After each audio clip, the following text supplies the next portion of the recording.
Basic Concepts by Martin Heidegger, translated by Gary E. Aylesworth. Introduction. The internal connection between Ground-Being-Inception.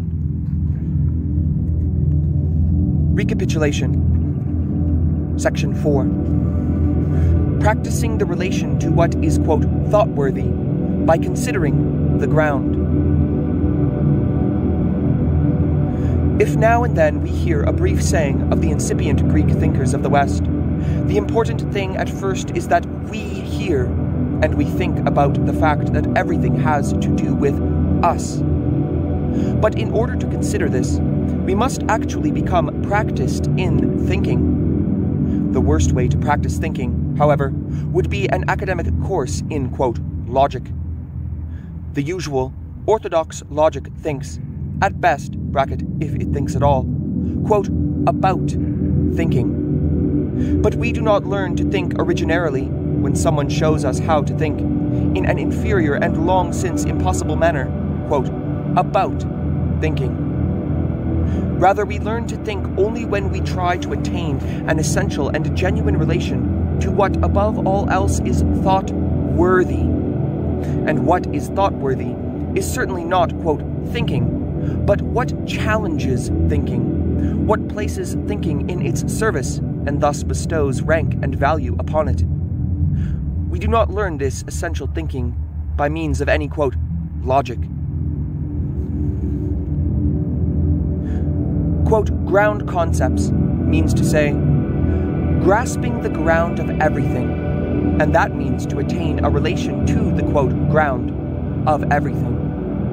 What, quote, ground means here must be clarified step by step, along with what the relation to the ground consists in, to what extent a knowing belongs to this relation, and to what extent this relation is even itself a knowing. Thus, it would be premature if we wanted to equate, quote, ground with, quote, cause of everything, and wanted furthermore to interpret this cause as a first cause, in the sense of a creator, according to the Bible and Christian dogma.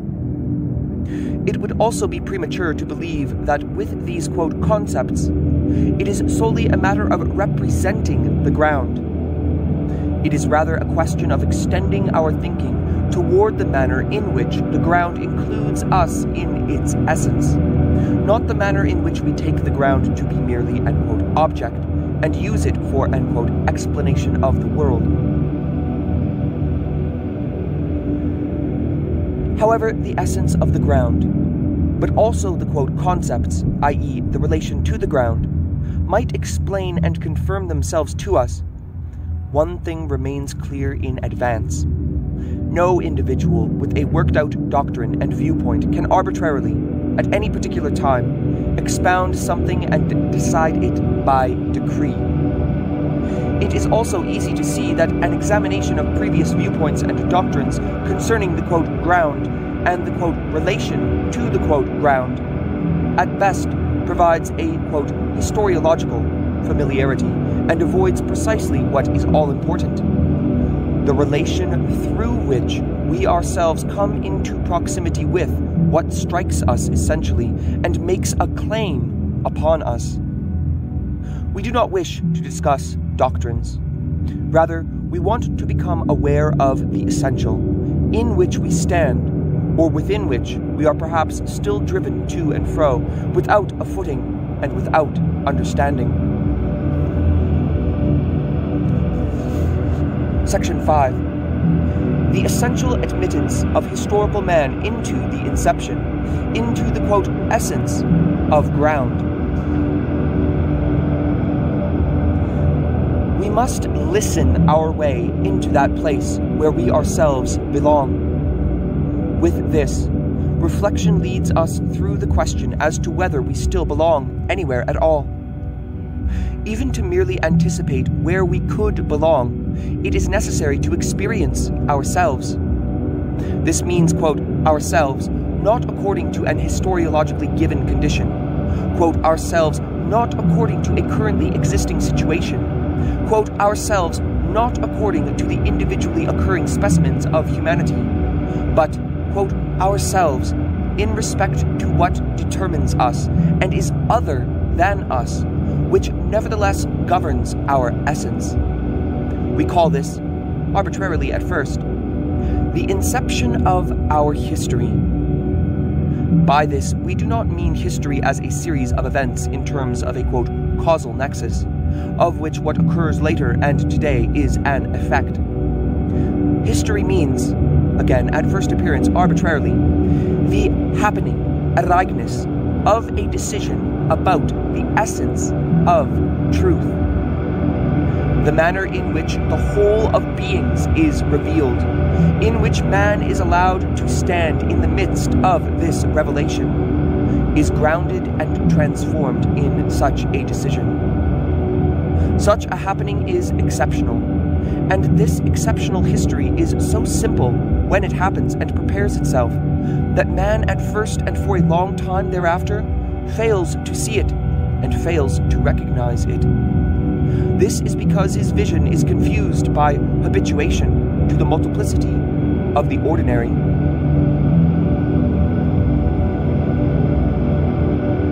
The simple is the most difficult, and can only be experienced after long endeavor.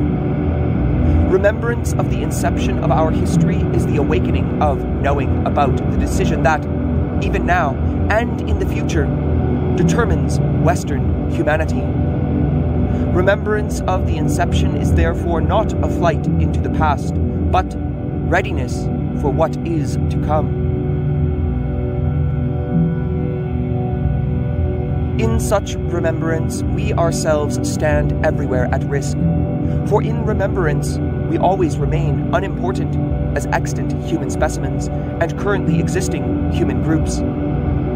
Historical man matters only when and insofar as he stands in relation to the essence of history, and hears a claim from this essence, according to which what matters is distinguished from what doesn't matter, i.e., the groundless. Above all, we ourselves stand at risk, and that means the truth that determines us and has perhaps long since become unrecognizable. But we do not find ourselves by becoming selfish and following the impulse of those interests that merely drive us along. We are most likely to find ourselves when we succeed in looking away from what is self-seeking and peculiar to ourselves and bring into relief something long overlooked. Let us allow ourselves, then, to be struck by the incipient and come to hear an ancient saying.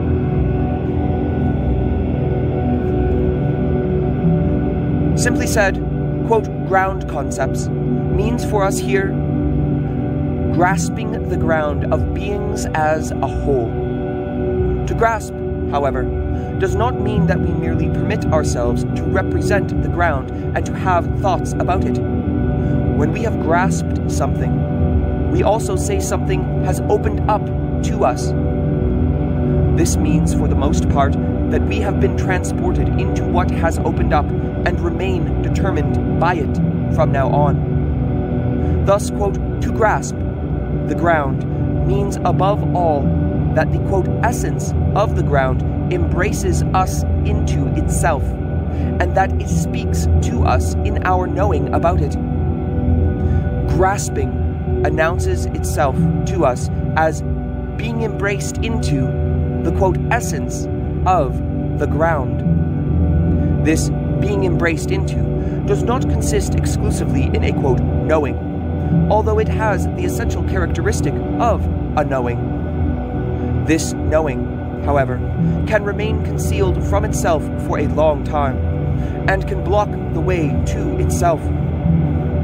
Nevertheless, even so veiled, this knowing permeates the history of mankind, and is the bedrock in the mountain range of history. Man does not occasion this knowing of the ground through mere flashes of insight, nor can he force it through the art of mere cleverness. What he can do, and constantly does in one way or another, is only to remain within this knowing, or forget it, to become aware of it, bracket remembrance, or to evade it.